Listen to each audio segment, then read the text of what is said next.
Listen carefully. You can read every book ever written on the subject.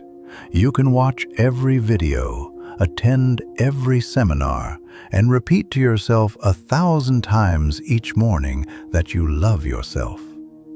But if you fail to understand this one fundamental thing, the love you are searching for will always remain just beyond your reach. Today, I am not here to hand you another layer of theory. I am here to give you something far more rare and far more valuable. A key. Something that almost no one has ever genuinely shared with you before. A truth that Carl Jung discovered through decades of studying the deepest currents of human psychology.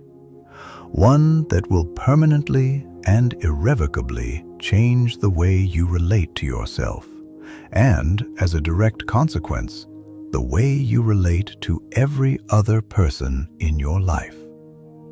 Are you truly ready to uncover it?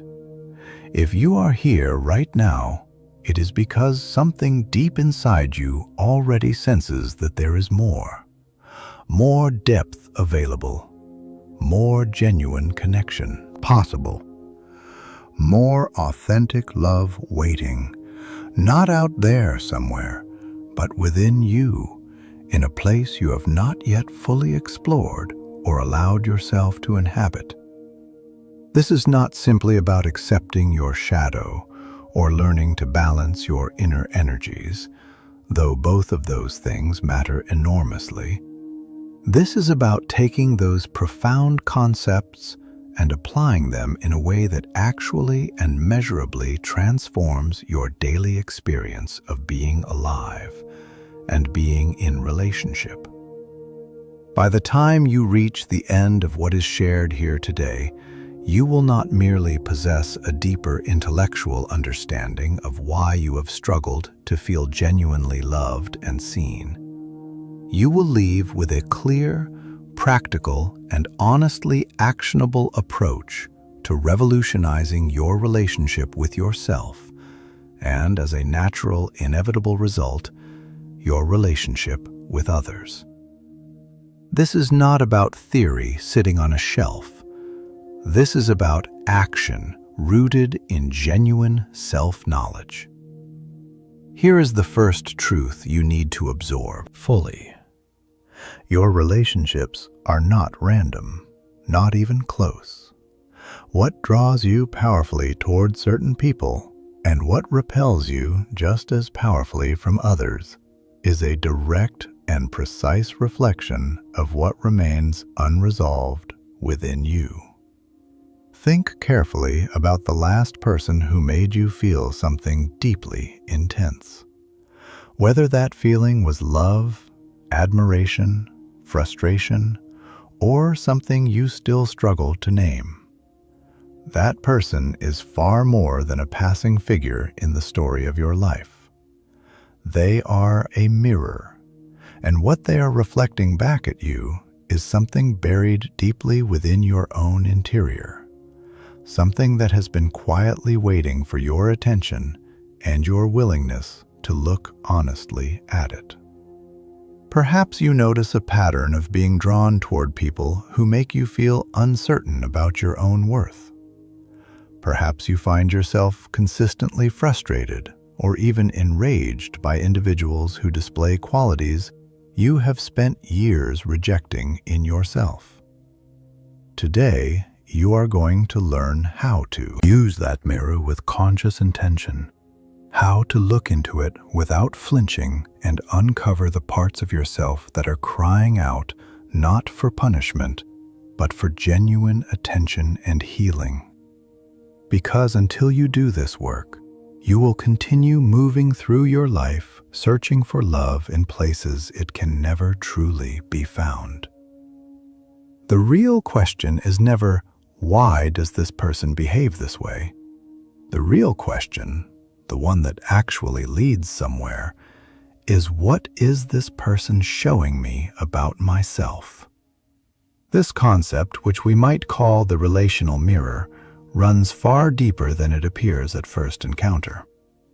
When someone triggers a powerful emotional reaction in you, whether it is intense attraction or intense aversion, what you are actually experiencing is a projection of your own shadow, your own unacknowledged interior life, making itself visible through the reaction you are having to another human being.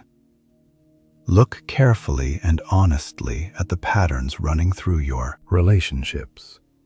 Do you find yourself repeatedly drawn to people with eerily similar characteristics, despite telling yourself each time that this one is different? Or do you find yourself consistently and sometimes irrationally avoiding certain types of people? Both of these responses are equally significant. Both are equally revealing. Attraction and repulsion are two sides of a single coin, and both point directly toward something crucial happening in your inner world that deserves your full and honest attention. When you feel powerfully drawn to someone, ask yourself, what qualities do I most admire in this person? Sit with that question seriously before answering it. Is it possible that these are qualities you have not yet fully allowed yourself to develop or express in your own life? Perhaps you are magnetized by someone's sense of freedom and spontaneity because you have spent years living in ways that felt excessively structured, controlled, and confined. Perhaps their effortless confidence awakens something in you that has been waiting quietly for permission to emerge. And similarly, when someone irritates you with an almost irrational intensity, ask yourself with equal honesty, what precisely bothers me about this person? Is it possible that I carry this same quality within myself, but have spent considerable energy denying or suppressing it? Perhaps arrogance in others unsettles you because somewhere beneath the surface, you struggle with your own quietly held sense of superiority, one that you feel too ashamed to openly acknowledge or examine. This kind of raw self-awareness is genuinely transformative, but it demands a quality of honesty that most people find deeply uncomfortable because it requires willingness to see the parts of yourself you have worked very hard to keep hidden, even from your own conscious awareness. And it is precisely in that recognition, in that honest and courageous moment of seeing, that real healing becomes possible. The most difficult relationships of your life are frequently your greatest teachers. That person whose very presence makes you tense and reactive, they may be holding the precise key to unlocking aspects of yourself that have been calling out for acknowledgement and integration for years. It is no coincidence that certain individuals appear in your life at particular moments. They arrive as messengers, pointing unmistakably toward your own path of inner integration. Remember, too, that just as others reflect parts of you back to you, you simultaneously serve as a mirror for them. When you genuinely understand this mutual dynamic, something remarkable begins to shift in how you move through your relationships. You develop both deeper compassion and a clearer sense of responsibility in your interactions. You begin to perceive that when someone reacts negatively toward you, they are not necessarily responding to who you actually are. They are responding to the reflection of themselves that they encounter when they look in your direction. Rather than reacting with defensiveness or hurt, you can choose to respond with understanding. Not naivete, understanding. there is a profound difference. Until you make the unconscious conscious, it will direct your life, and you will call it fate. Carl Jung. If this message speaks to something genuine inside you, subscribe to Carl Jung Philosophy and hit the like button, because what comes next may genuinely change the way you see yourself and the people around you. The purpose of this work is not simply to identify recurring patterns with intellectual interest. The purpose is to transform them from the inside out. Once you recognize which aspect of yourself is being reflected in a difficult or painful relationship, you can begin the real work, healing that part. And as you consciously integrate those rejected or underdeveloped dimensions of your own being, your relationships will begin to shift naturally and organically, not through dramatic external changes or carefully planned conversations, but because you yourself are changing at the level where it actually matters. This process of integration does not unfold overnight. It does not arrive on a predetermined schedule or follow a neat and linear progression. So release any expectation of immediate results. Instead, approach your emotional reactions the way a scientist approaches a fascinating and complex subject, with genuine curiosity rather than harsh judgment. Simply observe, notice. Over time, you will begin to recognize something remarkable happening. The people who once triggered intense and almost uncontrollable reactions in you will gradually lose their power over your emotional state. The healthier, more balanced, and more genuinely nourishing relationships you have been seeking will begin to appear. Not because you searched harder for them, but because you changed the frequency from which you were operating. Instead of attracting people who mirror your unhealed wounds, you will begin drawing toward you those who reflect the integrated, whole version of yourself.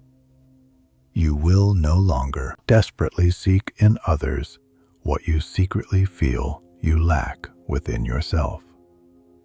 Instead, you will begin building connections rooted in shared wholeness rather than mutual emotional dependency. And this distinction between love born from lack and love born from wholeness is one of the most significant differences a human being can experience in their relational life. True love, the kind that actually sustains, nourishes, and helps both people grow, only becomes genuinely possible after this interior journey of self-discovery has been undertaken with real honesty and real courage. When you love from a place of completeness rather than emptiness, your relationships transform into spaces for mutual expansion rather than arenas for emotional neediness. You no longer require another person to fill the hollow spaces inside you. You arrive already complete within yourself. And from that place, what you offer another person is no longer desperation dressed up as devotion.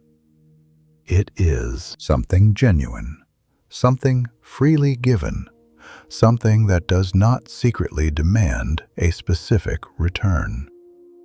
Here is the ultimate truth that sits beneath everything else. The part of yourself that you most consistently reject is the very part that is quietly and persistently sabotaging your relationships. You cannot fully love, and you cannot be fully loved, if you have not yet come to accept all of who you genuinely are.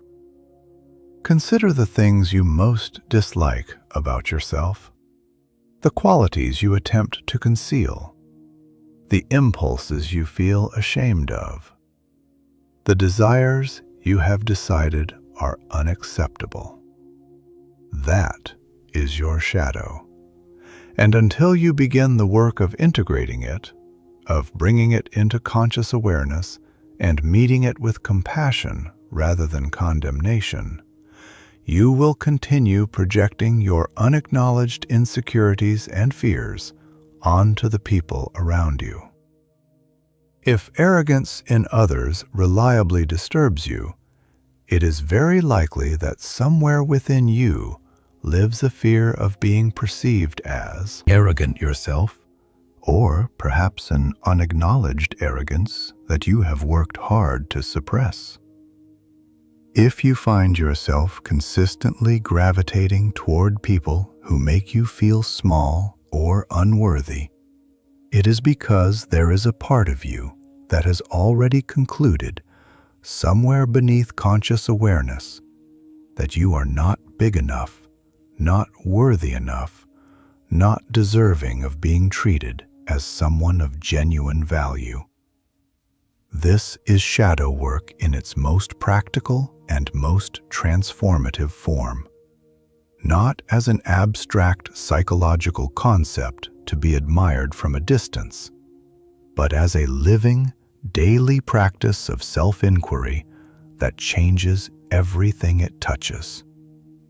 Your shadow, it is essential to understand, is not exclusively composed of negative or shameful qualities.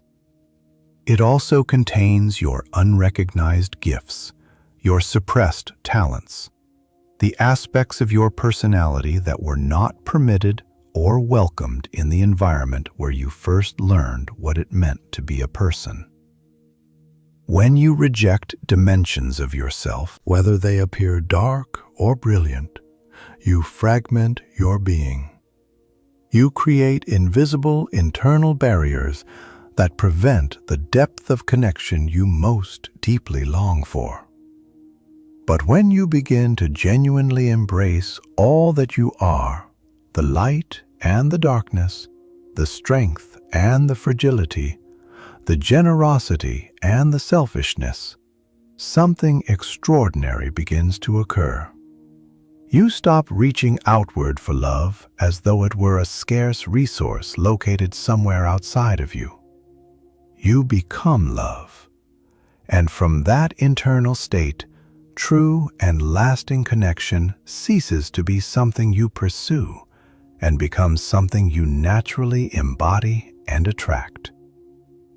This fragmentation, this internal splitting, is what drives us to seek in others what we cannot accept within ourselves.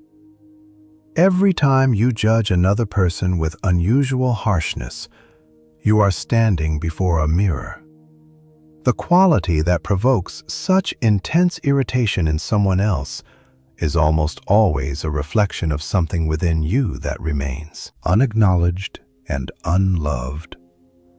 Pay very close attention to your most intense reactions, both the ones that repel you and the ones that draw you in with magnetic force.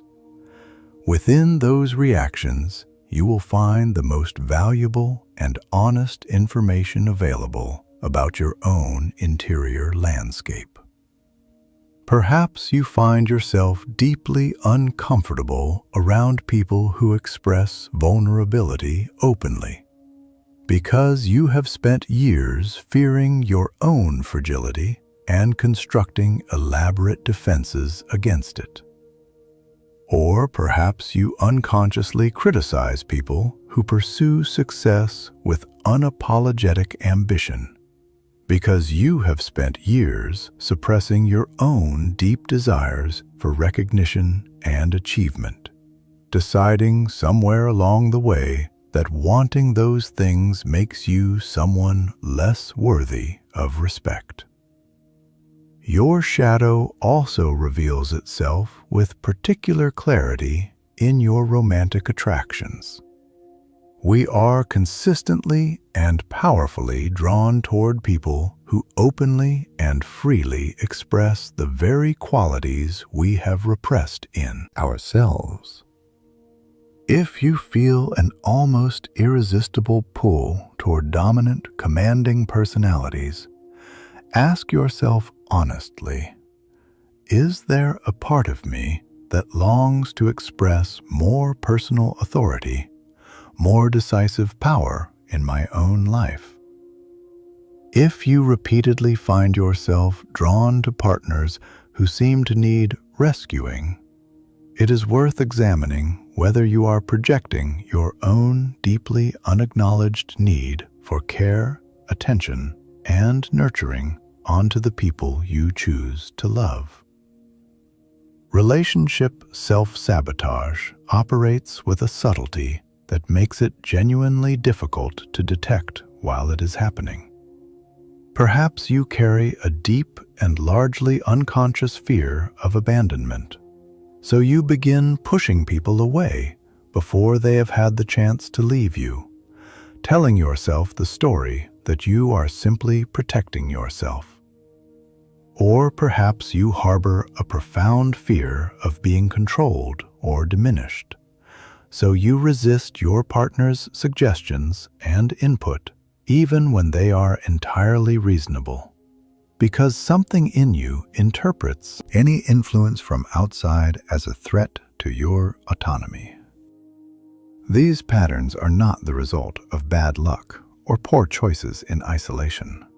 They are the predictable and precise defense mechanisms of a shadow that has never been invited into the light of conscious awareness.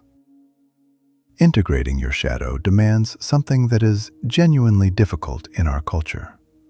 It demands courage. The first step is simply developing the willingness to see it, without collapsing into self-judgment or shame. Whenever you notice an intense aversion to a quality in another person, pause and ask yourself honestly, where does this exist within me? Not to blame yourself, not to punish yourself for being human, but to know yourself more completely, more honestly, and ultimately more compassionately than you have allowed yourself to before. Integration also involves creating safe and intentional spaces in which to express the dimensions of yourself that have been suppressed. If you have spent years denying your creative impulses, find environments where you can allow them to move freely. If you have disconnected from your need for genuine human connection and emotional intimacy, practice allowing yourself to be vulnerable with people who have demonstrated they are worthy of that trust. Over time, these rejected and exiled parts of yourself will gradually transform from hidden sources of self-sabotage and confusion into wellsprings of authentic strength, creativity, and wisdom. A genuinely powerful practice is to write a letter directly to your shadow. Acknowledge its existence without flinching. Express genuine gratitude for the ways it has attempted to protect you, however clumsily, however painfully, from the things you feared most. And then share your intention to welcome it back, to integrate it consciously, to meet it not with shame, but with compassion. This kind of internal dialogue can mark the beginning of a profound and life-altering reconciliation with the fullness of who you are. The beautiful and somewhat paradoxical truth at the heart of all shadow work is this: by genuinely accepting your darkest and most uncomfortable aspects, you become more luminous, not less. By embracing your imperfections rather than waging a relentless internal war against them, you become more authentically and powerfully yourself. And it is precisely this authenticity, this willingness to show up as a complete and unedited human being, that opens the doors to the kind of genuine connection most people spend their entire lives searching for without ever quite finding.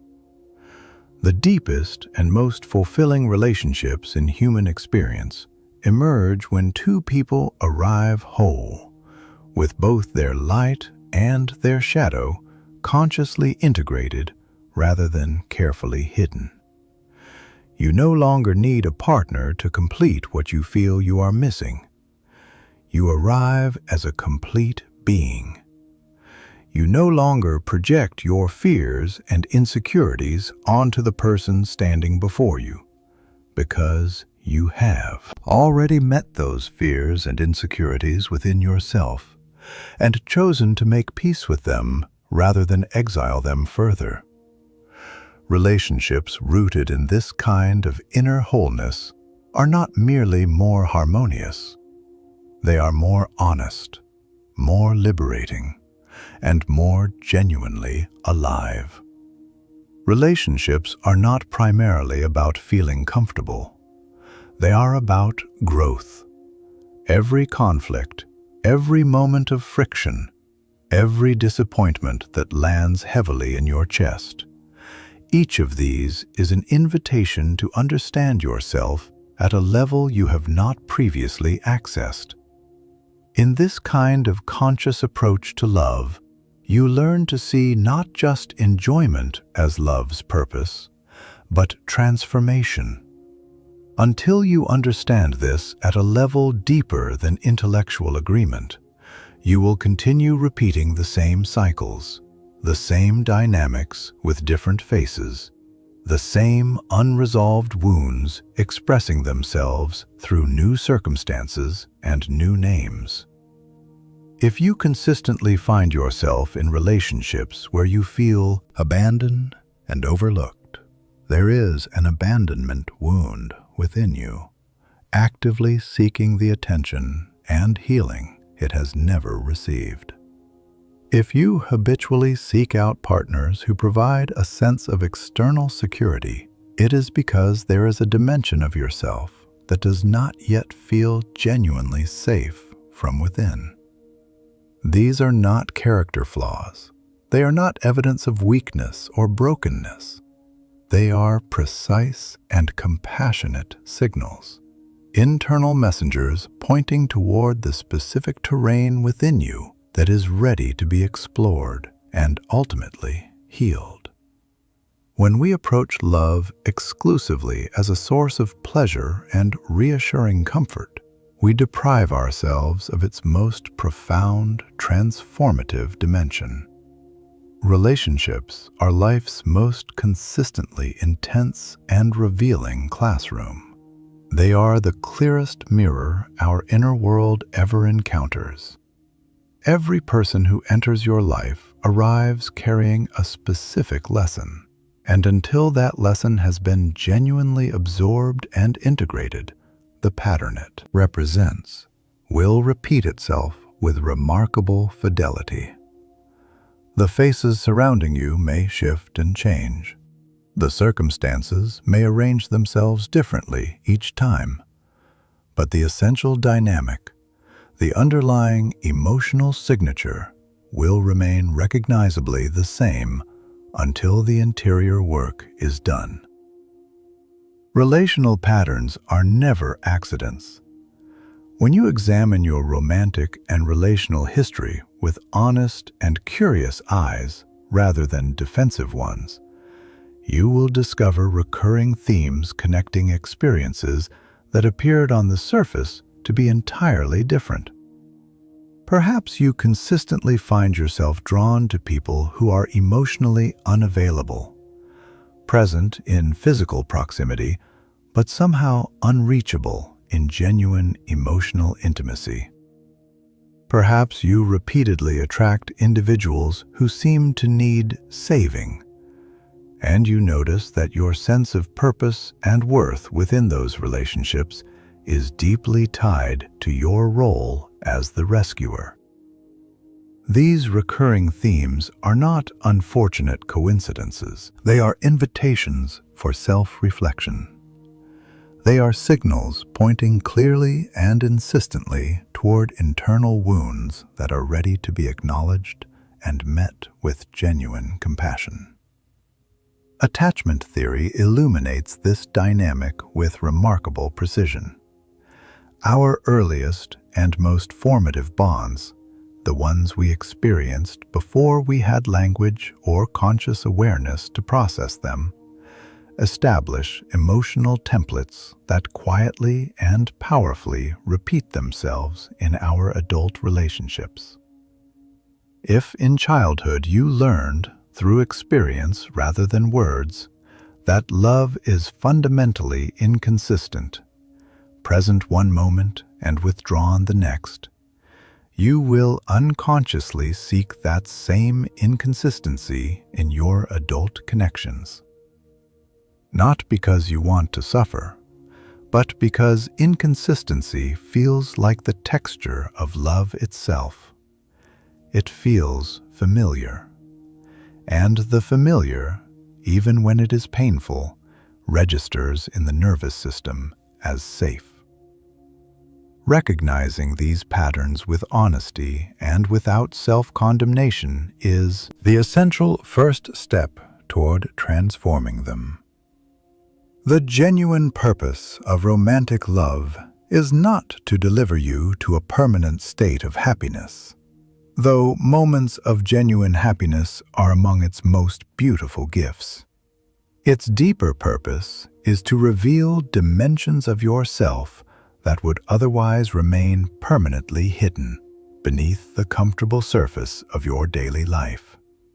It is in the specific intimacy of a close relationship that your most deeply held fears, your most sophisticated defense mechanisms, and your most unexpressed desires finally find enough safety to surface, even if they surface initially through conflict, confusion, and pain.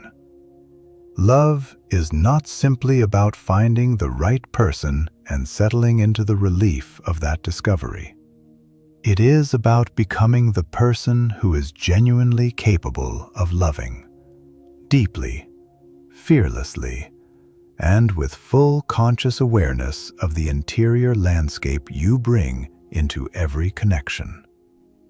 When conflict arises in your relationship, the most genuinely productive question you can bring to that moment is not who is right and who is wrong, but rather, what is this specific situation illuminating about me? Perhaps the disproportionate intensity of your irritation over something that appears minor is actually revealing a deep-seated insecurity that predates this relationship entirely. Perhaps your compulsive need to control certain outcomes is functioning as a shield against a terror of abandonment that lives somewhere far beneath the surface of your conscious awareness. These insights, while frequently uncomfortable in the moment of their arrival, are genuine treasures for anyone committed to conscious growth. Attractions, too, serve as remarkably precise teachers, drawing you consistently and almost magnetically toward aspects of yourself that you have not yet fully claimed or integrated. If you find yourself deeply and persistently captivated by someone's effortless sense of freedom, it may be because your own longing for greater freedom has been suppressed and is now reaching outward in search of expression. If another person's creativity or artistic boldness arrests your attention in a way that feels almost urgent, it may be pointing toward an artist within you who has been waiting patiently, sometimes for decades, to be given permission to emerge and create. Your most intense and persistent attractions are never arbitrary.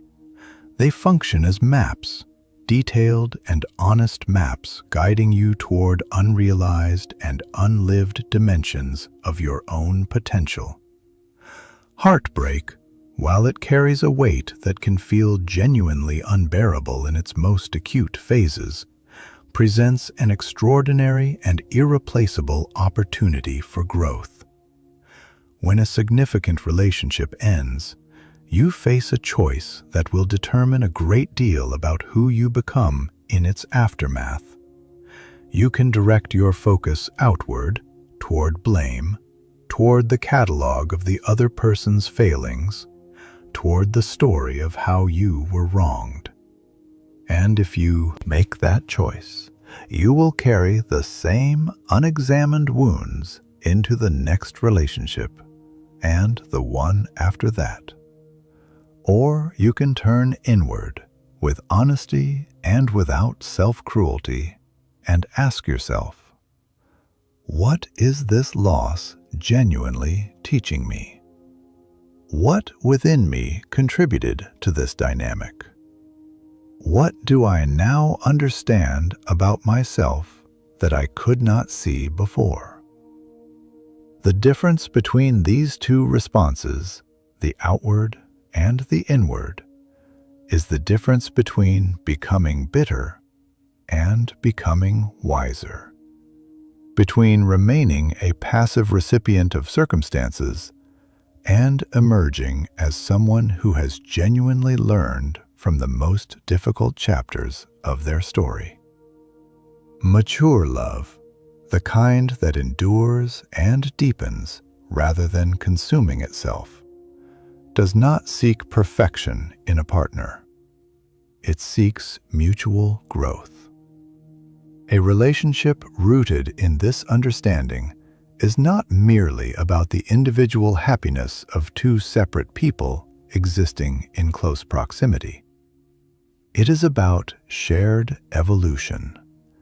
Every challenge encountered within it becomes an opportunity to expand, to dissolve old limitations, and to heal dimensions of both people that could not have been reached any other way.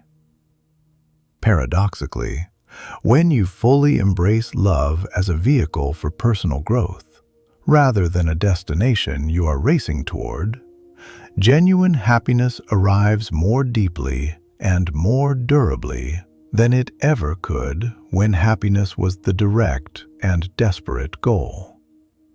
You no longer require perfect circumstances or an idealized partner to feel fulfilled and at peace.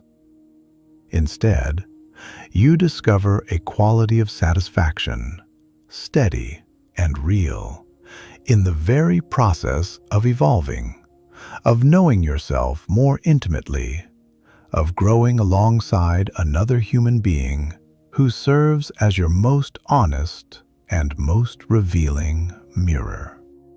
The fundamental shift begins the moment you stop saying, "I always end up with the same kind of person," and start asking instead, "Why do I keep choosing this kind of person?" This seemingly small change in the framing of the question restores something enormous to you. It restores your agency. You are no longer a passive victim of fate or of other people's choices and behaviors. You become the conscious and responsible creator of your own relational experiences. And from that position of genuine authorship, real change becomes not just possible, but inevitable. Embracing love as a path toward self-growth requires a quality of courage that our culture rarely celebrates or models. It requires willingness to confront uncomfortable truths about yourself, truths you may have been carefully avoiding for years. It requires the courage to question beliefs about love and about your own worth that have been deeply ingrained since childhood. It requires letting go of identities and relational roles that no longer serve the person you are genuinely becoming. even when releasing them feels disorienting and strange. But the reward for this courage is immense and lasting. More authentic connections, deeper self-awareness, the capacity to love from a place of genuine freedom rather than from a place of chronic need and quiet desperation. Why do you consistently find yourself in the same kinds of relationships? The answer does not live in bad luck or poor judgment or the scarcity of good people in the world. It lives within your subconscious, in the patterns that repeat themselves with a precision that can feel almost mathematical, pointing insistently towards something within you that is asking to be seen and healed. If you are consistently drawn to people who bring suffering rather than nourishment into your life, it is very likely that there is an unresolved emotional wound actively seeking the attention it has never received. If you habitually seek validation and reassurance from your partners, it may be because a dimension of you has concluded, somewhere beneath conscious awareness, that you are fundamentally unworthy of love that does not need to be constantly earned and re-earned.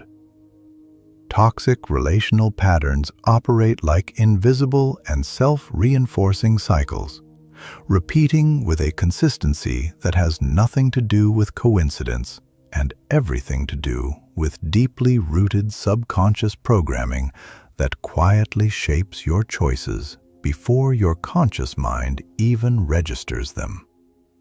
You may change partners entirely. New person, new circumstances, new beginning.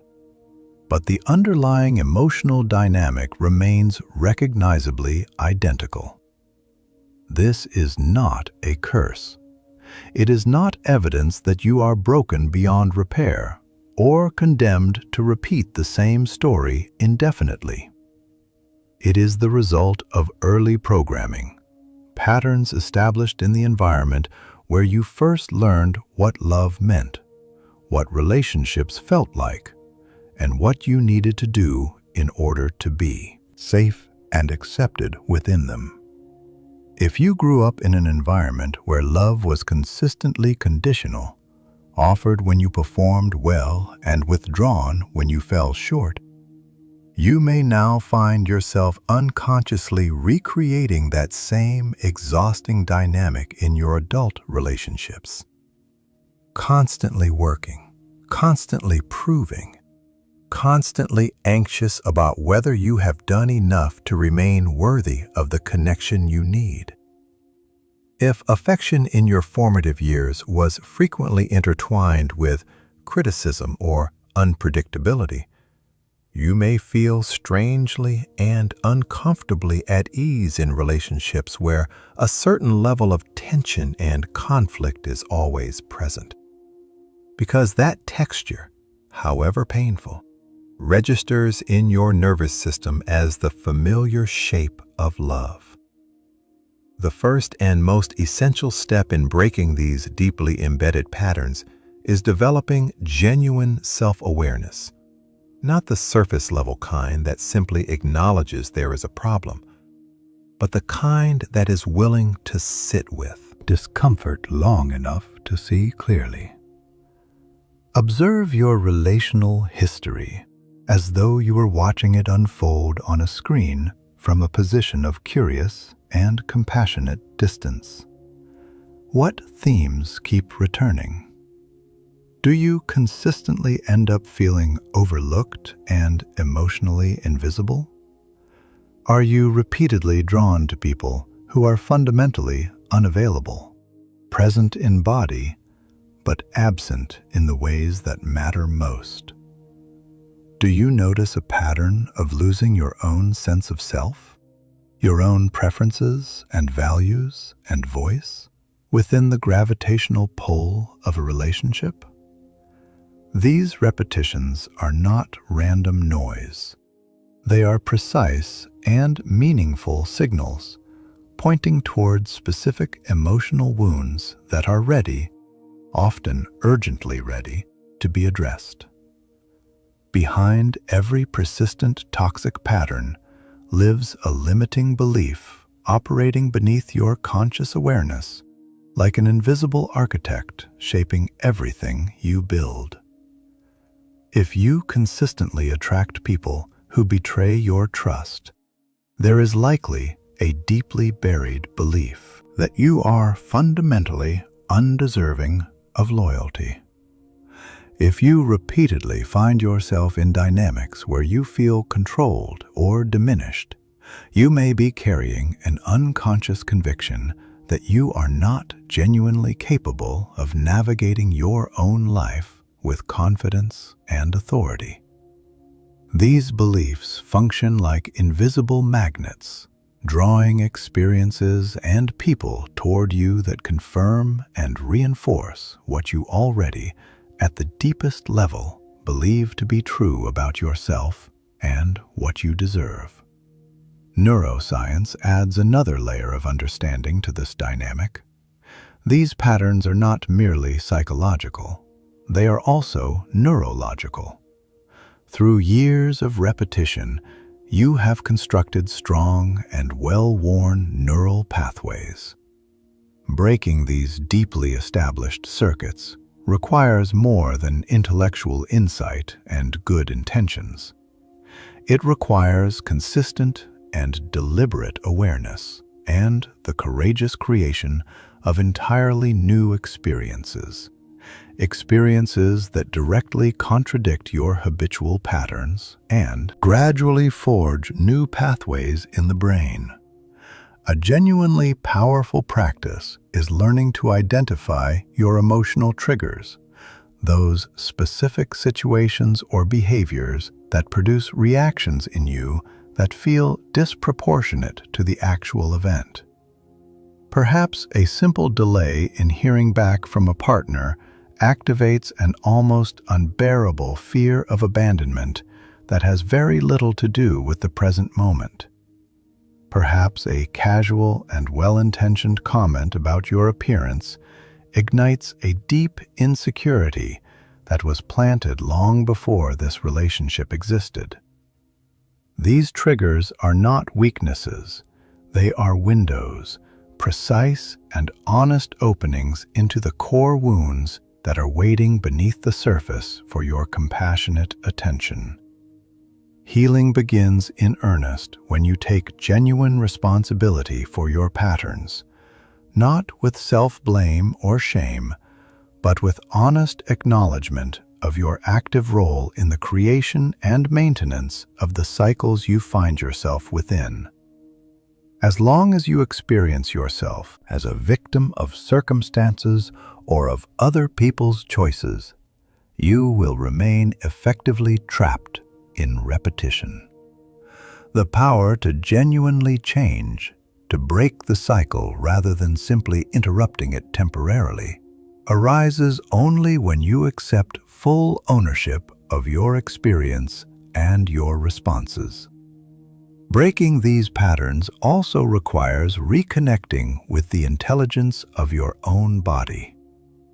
Relational patterns rooted in unhealed wounds operate with many of the same mechanisms as other forms of addiction.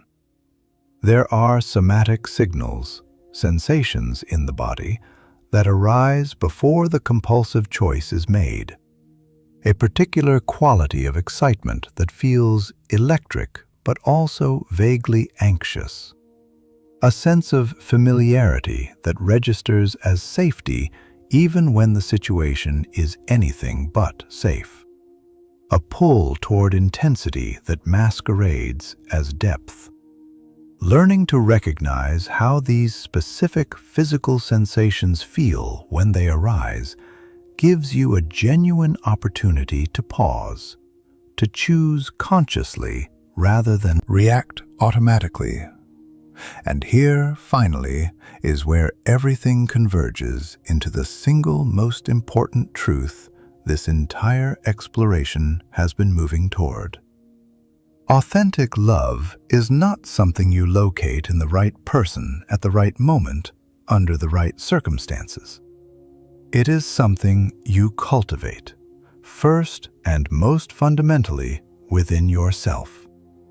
When you learn to love yourself without conditions, without the constant negotiation of worthiness, without requiring specific performance from yourself in order to earn your own compassion, love stops being something you desperately seek outside yourself and becomes something you genuinely and abundantly are. This is the shift that changes absolutely everything.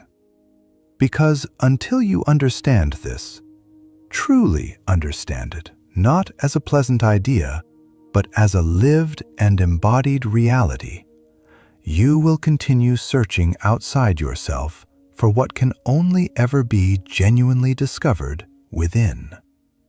Love is not something you give or receive as separate transactions.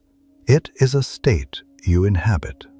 It is the natural expression of a self that has been honestly met, compassionately witnessed, and fully accepted. Shadow and light, wound and gift. Everything that you are, without exception. We have been raised with the deeply embedded narrative that love is something external, a force that arrives in the form of another person, if we are fortunate enough and appealing enough to attract it. This romantic story, however beautiful on its surface, places us in a position of fundamental passivity and chronic dependence. We wait to be chosen. We wait to be seen. We construct versions of ourselves designed to be more lovable, more acceptable, more worthy of the love we are hoping someone else will finally deliver to us. But this approach reverses the true nature of love entirely. Authentic love emerges from within you like a spring rising from the earth, not as something you must extract from another person through the right combination of appeal and effort and patience. When you depend on external sources to provide your fundamental experience of being loved and valued, you create an internal pattern of perpetual lack. Like a vessel with holes worn through its bottom, you will never be able to fill yourself, regardless of how much love is poured in from outside. The love that arrives from external sources is always, by its nature, temporary, conditional, and ultimately limited by another human being's own capacity and wounds and history. The paradigm shifts completely and permanently when you recognize, not just conceptually, but in your actual lived experience, that you are the primary source of your own experience of love. You do not require permission to love yourself. You do not need to reach a particular threshold of achievement or attractiveness or goodness before self-love becomes something you deserve. It is not a reward granted for being enough. It is your fundamental birthright, your natural state. What remains once the barriers you have constructed against yourself are gently and courageously removed? As you cultivate this quality of unconditional relationship with yourself, something begins transforming in the connections you form with others. You no longer approach people from a place of hollowness, hoping they will fill what is missing. You arrive from wholeness, and from that place, what you offer is genuine rather than strategic, freely given rather than desperately exchanged. The beautiful and somewhat counterintuitive truth is that when you stop urgently needing love from outside, you become far more genuinely capable of both giving and receiving it. If these words have reached something real within you, if even a single idea here has illuminated a pattern you recognize, a wound you are ready to meet, or a truth you have been quietly carrying for a long time, subscribe to Carl Jung Philosophy for more content that goes beneath the surface of how we live and love. Share this with someone in your life who is ready to stop searching outside themselves and begin the most important journey available to any human being, the one that leads, finally and unmistakably, back home to themselves.